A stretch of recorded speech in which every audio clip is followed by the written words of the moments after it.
Salut les compagnons! En mai 2022, j'avais atteint mon Freedom Day de la même année. Mais qu'est-ce que le Freedom Day? Comment cette idée a transformé ma vie? C'est ce que j'aimerais t'expliquer dans cette vidéo. Dans l'idée, le Freedom Day, c'est le jour de l'année où je suis libre de ne plus travailler. C'est-à-dire que mes charges fixes sont payées jusqu'à la fin d'année. Pourquoi je réfléchissais à l'année plutôt qu'au trimestre ou au mois? L'année est assez longue pour qu'il se passe des choses et assez courte pour que je puisse l'anticiper. En vrai, c'est difficile d'anticiper au-delà de quelques mois. Et puis, ma société est soumise au rythme fiscal annuel et je n'ai pas du tout envie de faire une année déficitaire. Donc, mon premier objectif est d'assurer de quoi faire bouillir la marmite et je veux le faire en préservant le résultat annuel qui doit rester positif. Donc, le rythme annuel, c'est assez bien imposé à moi. En vrai, avec les logiques d'engagement, de produits constatés d'avance et d'encours, j'ai simplifié le calcul, sinon ça devenait trop prise de tête. Le Freedom Day, c'est le jour où j'ai facturé assez pour couvrir mes frais et mon minimum vital jusqu'à la fin de l'année. Donc en vrai, j'ai encore potentiellement du travail. Mais au moins, j'ai rempli les caisses. Et ce Freedom Day, c'est le jour de l'année où je pourrai, virtuellement, arrêter de travailler. Car je sais que je peux manger moi et ma famille jusqu'à la fin d'année. Si tu es salarié, c'est le jour de l'année où tu pourrais prendre des congés sans solde et assurer financièrement. Quand je faisais tourner ma petite ESN, mon Freedom Day était plutôt vers la fin d'année, vers fin novembre. On faisait un peu de bénéfices sur les dernières semaines de l'année. En tant que salarié, mon Freedom Day était plutôt vers fin décembre. Je ne générais jamais assez d'excédents pour prendre plus de quelques jours par an de congés sans solde. Mais cette année, c'est arrivé assez tôt. Non pas que j'ai réduit mes besoins, parce que c'est un moyen simple de raccourcir ce jour, mais simplement grâce à des revenus issus de produits. Que ce soit mes formations en ligne ou le cercle, j'ai pu atteindre ce seuil plus tôt grâce à l'effet de levier qu'ils offrent sur le temps.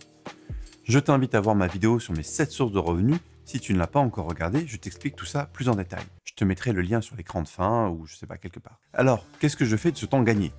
Est-ce que j'ai arrêté de bosser pour aller siroter des pina coladas sur les plages des Caraïbes? Alors non, clairement pas. D'abord parce que souviens-toi, on parle là d'atteindre le seuil vital. Et les voyages dans les Caraïbes ne font pas partie de ma définition du seuil vital. Ensuite, je ne peux pas forcément m'arrêter.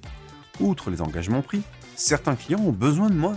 Je me vois mal arrêter de les servir simplement parce que je n'en ai plus besoin. Et enfin, parce que je n'en ai pas envie.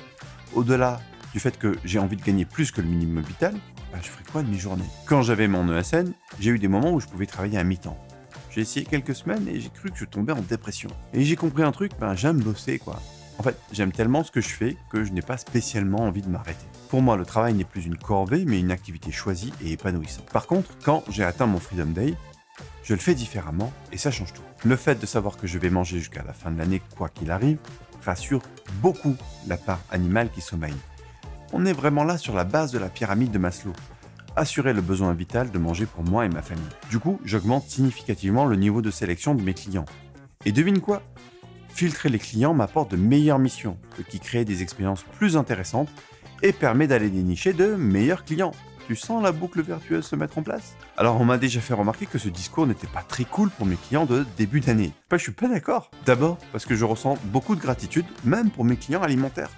Ils m'ont nourri, moi et ma famille, et c'est pas rien. Donc vraiment, merci. Ensuite, tous mes clients de début d'année ne sont pas purement alimentaires, il y en a même peu en fait.